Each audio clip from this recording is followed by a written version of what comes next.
महापुरुष ने वाणी में फरमाया, बड़े भाग पुरबले होवे संतों का सत्संग। हे मानव, तेरे उत्तम भाग हैं, तेरे उत्तम नसीब हैं कि तेरे को महापुरुषों का सत्संग प्राप्त है।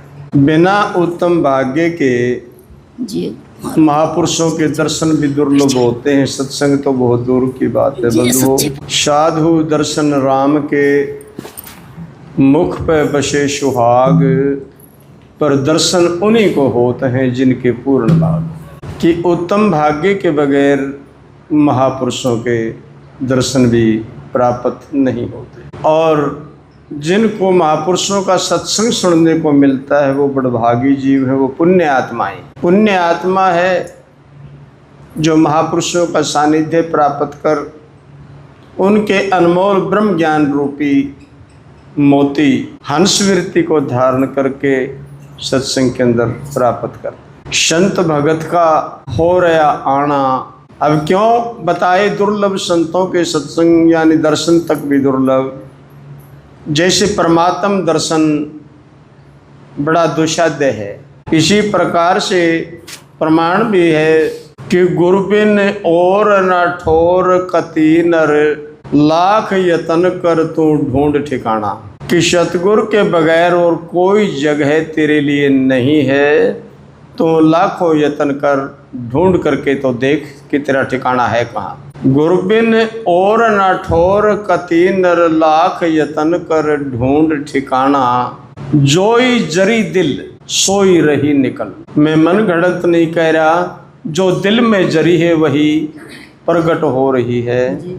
जोई जरी दिल रही निकल हर, जोड़ दो कर कहूँ सत बयाना। मैं सत्य वचन कह रहा हूँ, तोड़ मरोड़ न जोड़ कहूँ, कछु लोड़ नहीं तुझ साफ बताना। हरिदास हरपाल हर हाल यही सत, गुरु परमेश्वर एक समान।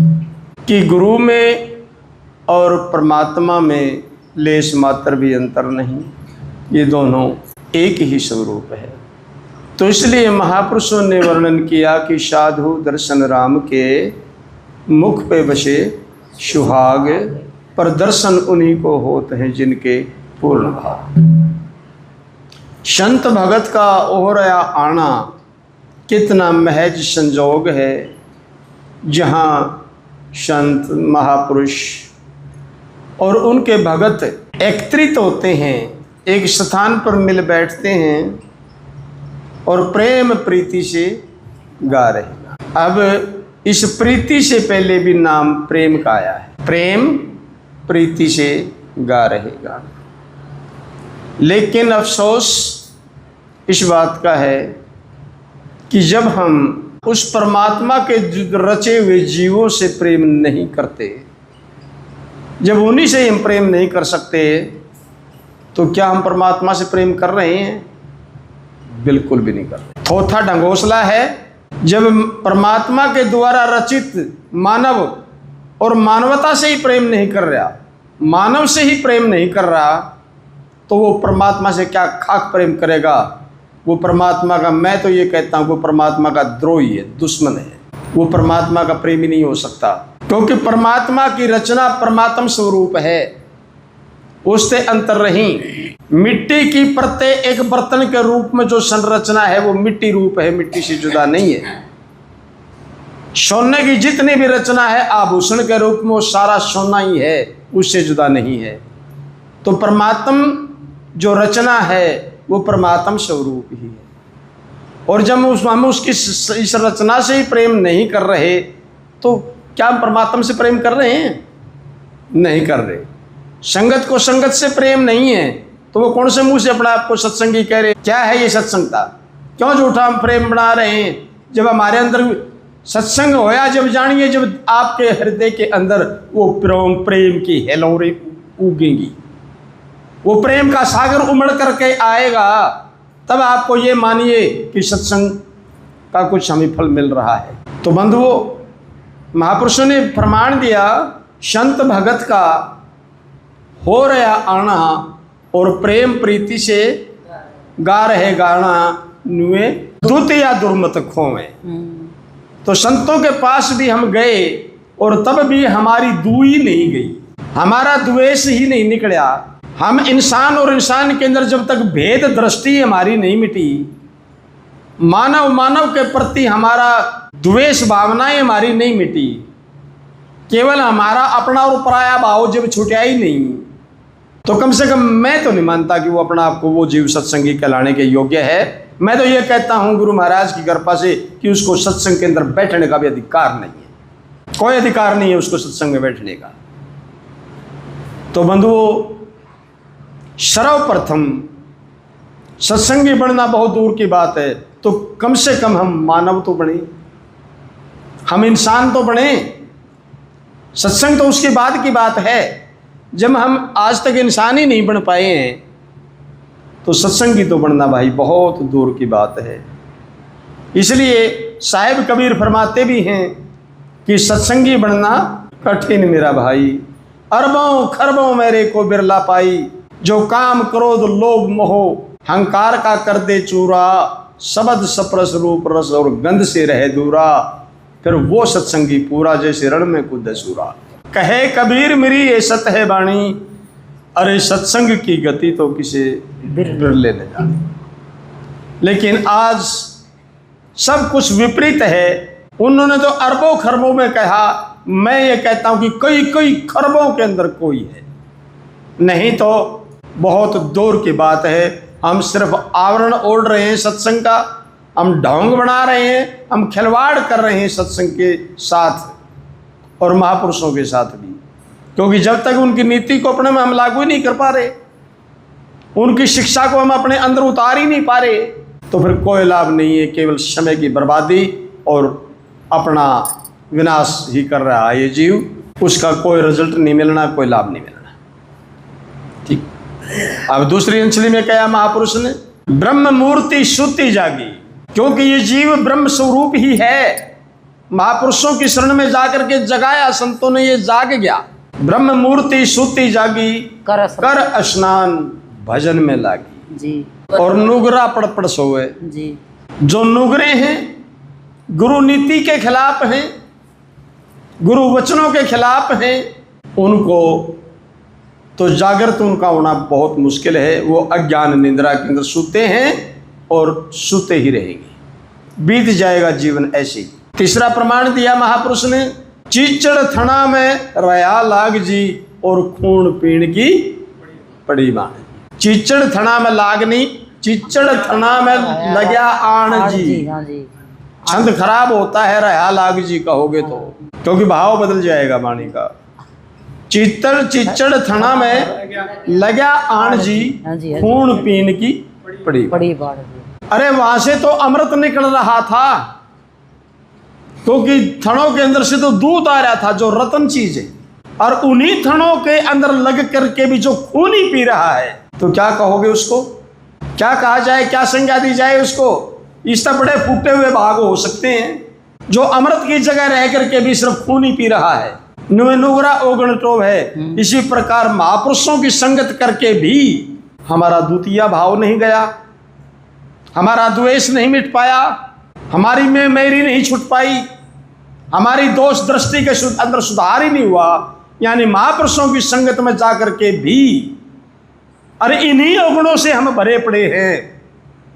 तो कहने का भावार्थ उस महापुरुष का यह है कि वो प्राणी केवल चीचड़ है, वो चीचड़ है जो महापुरुषों की संगत में जाकर के भी अपने अंदर गुण प्रकट नहीं कर पा रहा, उन गुणों को ग्रहण ही नहीं कर पा रहा और अपने गुणों से छुटकारा ही नहीं कर पा रहा।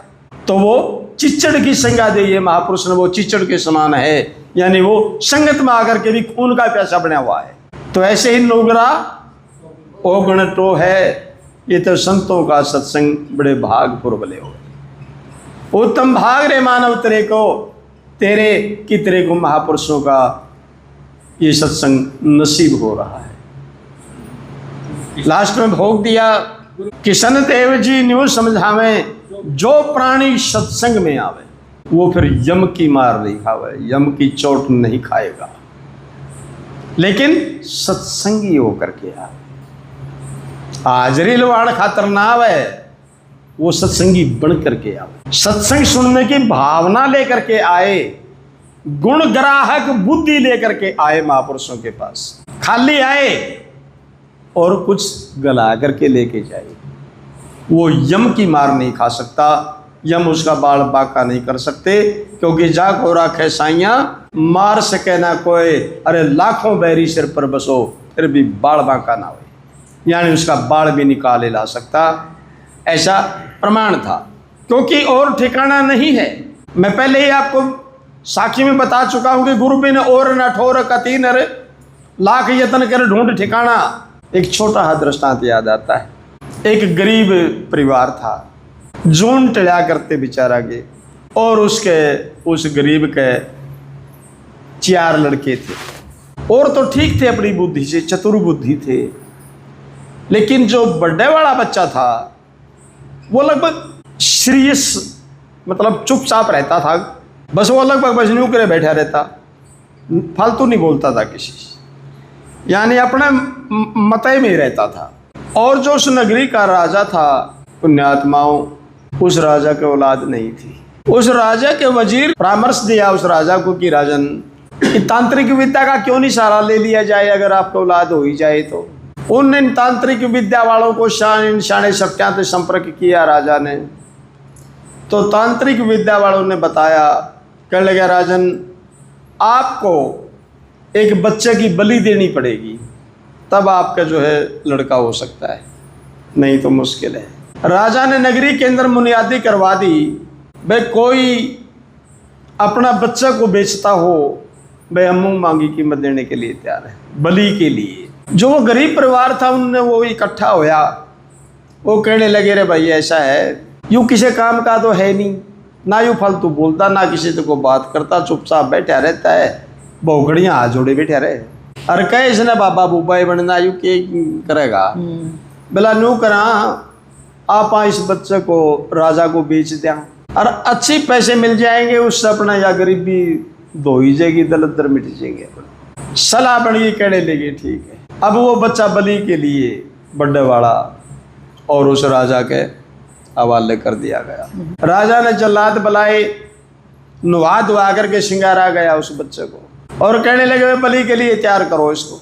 अब उसको किसी देवता की बलि चढ़ाना था उस बच्चे। राजा पूछा, कहने लगा, भाई देखो ऐसा है, ये संसार से विदाई लेने वाला है, इस बच्चे से इसकी कोई अंतिम इच्छा पूछो। उन्होंने पूछा कि भाई तेरी कोई आखिरी इच्छा हो। अब वो बच्चा था, वो कहने लगा, जी मैंने एक तांसड़ा रेत का मंगवा दो। कहने लगे कोई बड़ी बात नहीं है, तो भाई ला दो एक तांसड़ा, इसको मिट्टी का ला दो। वो एक रेता का तांसड़ा ला करके उस बच्चे का आगे डाल दिया। अब उस बच्चे ने 4 डेरी बनाई उस रेता की, बोड़ी ला दी, अलग अलग लाइन में लगा दी। पहली बोड़ी के पास गया, जाकर के थोड़ी देर बैठा और वो लात मार के वह बोड़ी उसने फोड़ दी। वहां से उठा, वो दूसरी बोड़ी के पास गया, इसी प्रकार के दूसरी के भी लात मार के वह भी उस बच्चे ने फोड़ दी। तीसरी के पास गया, तीसरी के पास भी थोड़ी देर बैठा और लात मार के ठोकर मार के वह बड़ी बोड़ी भी फोड़ दी। जब चौथी बोड़ी के पास आया तो वहां ऐसे करके बैठ गया। राजा कहने लगा कि भाई ये क्या तमाशा है तेरा, ये रेत मंगवाया, 4 बोड़ी लगाई, ये 3 तने फोड़ दी, और एक आगे तू हाथ जोड़ करके बैठ गया, ये क्या माजरा है। अब लड़का कहने लगा, राजन ये पहली बोड़ी मेरे माँ बाप के नाम की थी, जिस माँ बाप का धर्म था मेरी रक्षा करना, मेरा पालन पोषण करना, मेरे को अच्छा मार्ग पर लगाना, लेकिन अपने पेट के स्वार्थ के वश उस माँ बाप ने मेरे को बलि के लिए बेच दिया, तो इसलिए मैंने पहली ठोकर या माँ बाप वाली बोड़ी फोड़ के भगा दी कि ये सब स्वार्थ का सौदा है। दूसरी बोड़ी मेरे रिश्तेदार इस भाईचारे की थी, माँ बाप तो बह के गए थे, तो भाईचारा रिश्तेदार ने फर्ज था मेरी भी रक्षा करना, मेरा बचाव करना, लेकिन कोई नहीं आया, तो मैंने दूसरी ठोकर मार गया, भाईचारा वाली बोली भी फोड़ के भगा दी कि ये भी सब स्वार्थ का सौदा, बकवास है, ये कुछ नहीं, झूठा सौदा है। बोला फिर ये तीसरी बोली बोला तीसरी बोली राजन तेरे नाम की थी, तू नगरी का राजा है और प्रजा की रक्षा करना तेरा दायित्व था, तेरा कर्तव्य था, और आज तू ही मेरी जो है कत्ल कराने पर तुल गया, रक्षा करने वाला ही आज मेरी बलि देने के लिए तैयार होगा। तो तीसरी बोली मैंने तेरे वाली बोली को भी फोड़ दी। कुछ नहीं बोला, ये राजपाट और ये बादशाह ये भी 250 था सारा का सारा। बोला फिर ये चौथी बोली बोला ये चौथी बोली मेरे उस परमात्मा, मेरे उस सतगुरुदाता की, अब तो मेरी वही रक्षा कर सकते हैं, और दूसरा तो सारा सौदा साफ हो लिया। सदगुरु की प्यारी साध संगत, राजा ने विचार किया इतने उत्तम गुणवान बच्चे का मैं कत्ल करवा के बलि दे करके, और ये भी कोई गारंटी नहीं फिर भी बच्चा हुए या ना हुए, तो क्यों नहीं मैं इस बच्चे को ही अपना बेटा मान लूं। तो उस बच्चे को अपने पास बुला करके गोद में बिठा लिया और उसको राजकुमार घोषित कर दिया। राजकुमार घोषित करके उसका राज तिलक कराया गया। कहाँ वो गरीब का बच्चा जिसका सूली सिर के ऊपर थी, बलि चढ़ाने के लिए तैयार था, लेकिन उस सतगुरु रूपी बोली ने, उस परमात्मा रूपी बोली ने और उसको गरीब से राजकुमार बना करके रखे। तो मेरे सतगुरु की प्यारी साध संगत जी, ये है वो कि संतों का सत्संग ये बिना भाग पुरबले नहीं हो सकता। ठीक है, एक वही ठिकाना है, दूसरा ये सब मिथ्या है, ये बनने मिटने वाला सौदा है।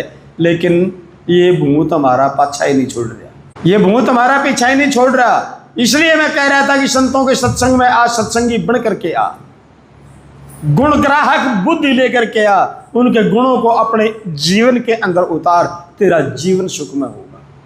लोग तेरी वाह वाह करेंगे, लोग तेरे गुण गाएंगे, तेरे नाम की चर्चा होगी। अन्यथा तो बंधुओं, मैं फिर ये कहता हूं कि जब तक हम उन चीज़ों को अपने जीवन में नहीं उतारते, मैं ये कहूँगा यू केवल ढंगोसला है, केवल आडंबरबाजी है। और आडंबरबाजी सत्संग में नहीं चलती है, संसार में चलती है। संसार को धोखा दे सकते हो, संसार को बवंडरबाजी में फंसा करके अपना उल्लू सीधा कर सकते हो, लेकिन संतों के पास नहीं चलता ये फ्रेम संतों के पास बिल्कुल नहीं चलता। आपने सच्चाई तो कही, लेकिन वह टाइम निकलने के बाद सच्चाई कही तो वह सच्चाई झूठ से भी ज्यादा खतरनाक और घातक है। अगर है हिम्मत सत्य को ऊपर डटने की, सत्य को धारण करने की, सत्य के ऊपर चलने की, तो समय के ऊपर सत्य का परिचय दीजिए। ठीक है, तो इसलिए साथियों, सत्संग बड़ी दुर्लभ चीज है। ये वो पदार्थ है जो देवताओं को भी नसीब नहीं होता। इसलिए इससे ज़्यादा मैं और क्या कहूँ कि कहा भी है महापुरुषों ने कि मेरी आरजी सुन लीजो गुरा साहब, मेरी आरजी सुन ले जो, हे सदगुरु सच्चे बादशाह वाली आए दो जहान, मेरी अर्ज कबूल कर ले। क्या अर्ज कबूल कर ले?